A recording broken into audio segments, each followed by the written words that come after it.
بسم اللہ الرحمن الرحیم نحمدہ و نصلی علی رسول الکریم اما بعد فاعوذ باللہ من الشیطان الرجیم بسم اللہ الرحمن الرحیم اللہم صلی علی سیدنا محمد النبی الامی وعلی آلہ واصحابہ وازواجہ وذریاتہ وآل بیتہ واتباعہ اجمعین۔ یعنی کیا کرنا ہے، کیا پڑھنا ہے، کیا مانگنا ہے، کیا بننا ہے۔ یعنی کرنا کیا ہے کہ نمبر 1 ختم نبوت کا کام ساری زندگی کرنا ہے، اپنے تبدیلی، بہتری، ترقی اور اصلاح کی دعائیں روزانہ کرنا ہے، اپنے اچھے اخلاق، خدمت، اپنے بلال مال کے ذریعے لوگوں میں آسانیاں بانٹنے کا کام ساری زندگی کرتے رہنا ہے۔ انشاءاللہ تعالی اس کی پکی نیت کر لے۔ دنیا میں انہماک نہ ہو، غفلت طاری نہ ہونے دیں، سنتیں کبھی نہ چھوڑیں۔ یعنی سنتوں کا قیام عموماً سنت ہوتا ہے، مگر فجر کی سنتوں کا قیام فرض ہے۔ آخر عشرے میں ہو سکے تو دن کا صدقہ الگ اور رات کا صدقہ الگ روزانہ رکھیں۔ یعنی دن کو روزہ رکھے، رات کو تہجد پڑھیں۔ حرمین شریفین کا ادب، قدر، عبادت، دعائیں، برکات سمیٹنی چاہیے، خود جا کر یا جانے والوں کے ذریعے۔ جمعہ کا دن ہو تو اعمال جمعہ یعنی ادا کرنے چاہیے، بالخصوص صدقہ کرنا جمعہ کے دن خاص تاکیدی عمل ہے۔ سورہ کہف کی تلاوت، درود شریف، عرصہ کا غسل کرنا، مسواک کرنا، اچھے کپڑے پہننا، اسی طرح کیا خوشبو لگانا، یہ جمعہ کے اعمال ہیں۔ اسی طرح جمعہ کے دن فجر کی نماز باجماعت پڑھنے کی تاکید حضور صلی اللہ علیہ وسلم نے فرمائی ہے۔ ہمیشہ ہر چیز میں تا قدرت کا خیال کیجیے۔ شام کو نابالغ بچوں کو گھروں میں غروب آفتاب سے 15 منٹ پہلے تقریباً آدھا گھنٹہ بعد تک روکے رکھیں، باہر نکلنے نہ دیجیے، اور باہر ہوں تو اندر بلا لیجیے۔ نفرتیں ختم کیجیے، سب کو معاف کیجیے، اپنے والدین کی خدمت کیجیے، بیوی بچوں کا خیال اور ترتیب کیجیے، ماتحتوں کے ساتھ نرمی کیجیے۔ جب بھی جماعی آئے، نماز میں ہو یا حدیث کے مطابق دائیں ہاتھ رکھیں، اور اگر نماز میں نہ ہو تو بائیں ہاتھ رکھیں۔ سب سے اہم کام نفرتیں ختم کرنا ہے، بچنے والا عمل کرنا ہے، یعنی اسپیشل طریقے سے خصوصیت کے ساتھ ہر گناہ سے بچنے میں بھرپور کردار ادا کرنا ہے، چاہے گناہ چھوٹا ہو یا بڑا ہو، چاہے دل اور دماغ کا گناہ ہو یا چاہے اعضاء کا گناہ ہو۔ یہودیوں اور مرزائیوں اور ان کی مصنوعات کا زندگی بھر بائیکاٹ کرنا ہے اور کرتے رہنا ہے، اور اپنے ماتوں سے بھی یہ بائیکاٹ کروانا ہے۔ اپنے آپ کو قبول کروانے کے لیے جو کچھ بھی کرنا پڑے، حلال، طیب اور پاکیزہ، نیک اور اچھے اور سنت والے کام کرنے ہیں۔ اللہ رب العزت میں سب کو توفیق دے۔ کیا پڑھنا ہے؟ قرآن مجید کو تلاوت کرنا ہے، 1000 بار روزانہ کوئی سا بھی درود شریف پڑھنا ہے، جس کی وجہ سے مرنے سے پہلے جنت میں گھر دیکھا جائے، جیسے کہ صلی اللہ علی النبی الامی وآلہ وبارک وسلم، صلی اللہ علی النبی الامی وآلہ وبارک وسلم۔ روزانہ صبح 100 بار چوتھا کلمہ پڑھنا ہے، یعنی لا الہ الا اللہ وحدہ لا شریک لہ لہ الملک و لہ الحمد وہو علی کل شیء قدیر۔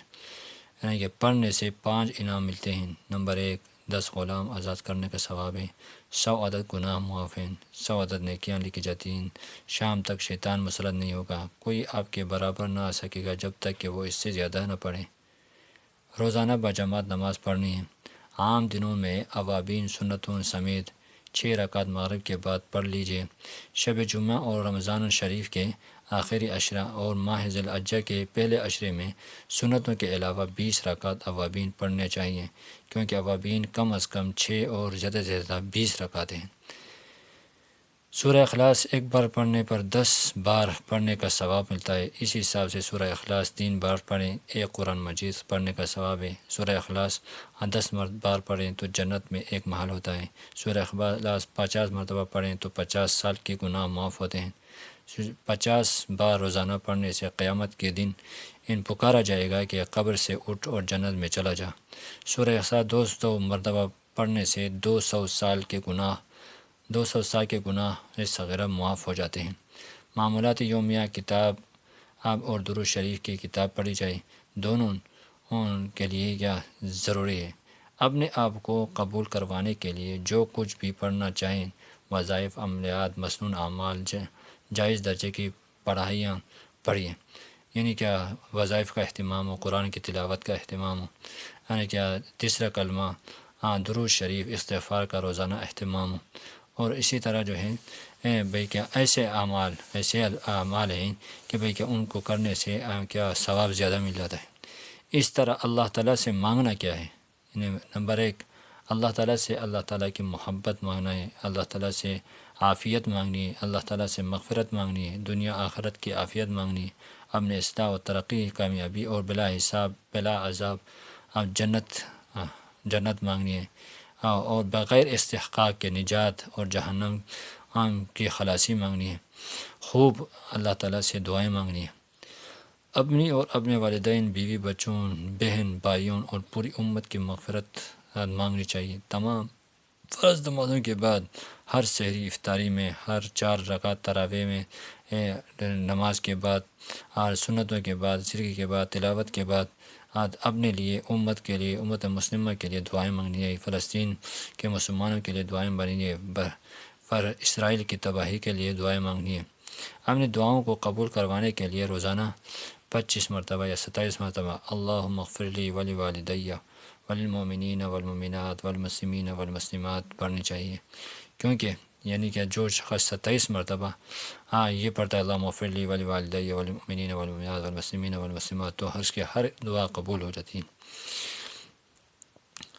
اپنی موت کو آسان بنانے کے لیے یہ دعا پڑھنی چاہیے، اللہم بارک لی، اللہم بارک فی ما بعد الموت، اللہم بارک فی الموت فی ما بعد الموت، اللہم بارک فی الموت فی ما بعد الموت۔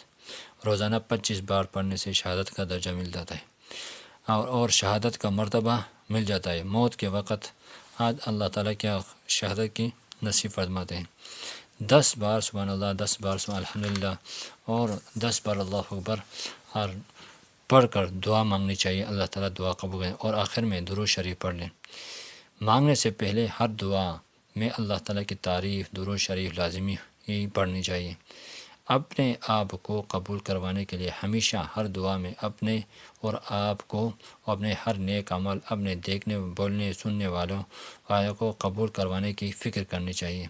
یعنی کہ جو بھی آپ کے ماتحت ہیں، یعنی کہ اولاد ہیں، اس طرح رشتہ دار ہیں، اس طرح شاگرد ہیں، اور جس طرح کے ماتحت ہیں، ان کے لیے قبولیت کی دعا کرنی چاہیے۔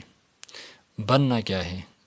کیا حضرت علی رضی اللہ تعالیٰ عنہ فرماتے ہیں کہ کن عند اللہ خیر الناس وکن عند النفس شر الناس وکن عند الناس رجلا من الناس، یعنی کہ اللہ تعالیٰ کے ہاں بہترین بننے کی کوشش کیجیے، اپنے ہاں یعنی اپنے آپ کو گھٹیا، گناہ گار اور کم ترین سمجھیں، اور لوگوں میں اپنے آپ کو عام بندہ سمجھیں۔ ساری زندگی اس خیال کیجیے، تب کچھ بن سکتا ہے۔ مردوں نے مسجد کے پہلی صف میں نماز پڑھنی ہے، مردوں کو مسجد کے پہلی صف میں نماز پڑھنی ہے، عورتوں کو اول وقت میں نماز پڑھنی ہے، حقوق اللہ، حقوق العباد کی ادائیگی کی کوشش کرنی ہے، اور حقوق اللہ، حقوق العباد کی ادائیگی کر کے خوش نصیب بننا ہے۔ اللہ تعالیٰ کے 7 حق ہیں، نماز پڑھنا، روزہ رکھنا، زکوٰۃ، حج، قربانی، فطرانہ، سجدہ تلاوت، ان کو بر وقت ادا کرنا ہے، اور رہ گئے ہیں تو قضا کرنا ہے۔ لوگوں کے حقوق میں کسی کی غیبت کی ہے تو اس سے معافی مانگنا ہے۔ اسی طرح اگر کسی کا پیار مارا پیٹا ہے تو اس سے کہے کہ بدلہ لے لو یا معاف کر دو، جب تک وہ زبان سے معاف نہیں کرے گا تب تک معافی شمار نہ ہوگی۔ اگر مال کھایا ہے تو ادا کرنا پڑے گا، معاف کروانا پڑے گا۔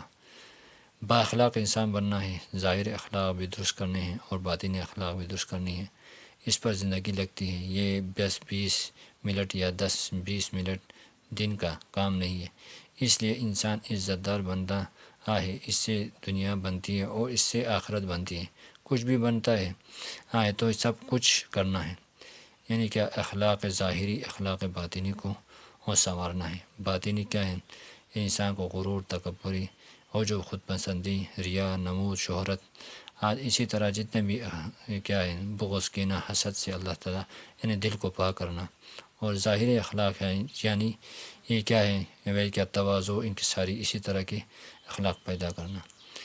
شریف الطبع، نرم مزاج، درگزر کرنے والا انسان بننا ہے، یعنی ناجائز غصہ ختم کرنا ہے، اپنے آپ کو بنانے کے لیے دنیا میں آئے ہیں۔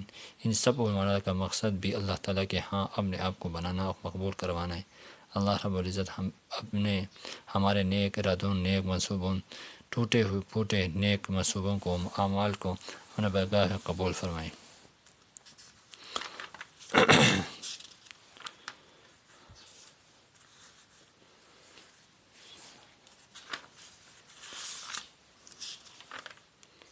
صحابہ کرام کی زندگی۔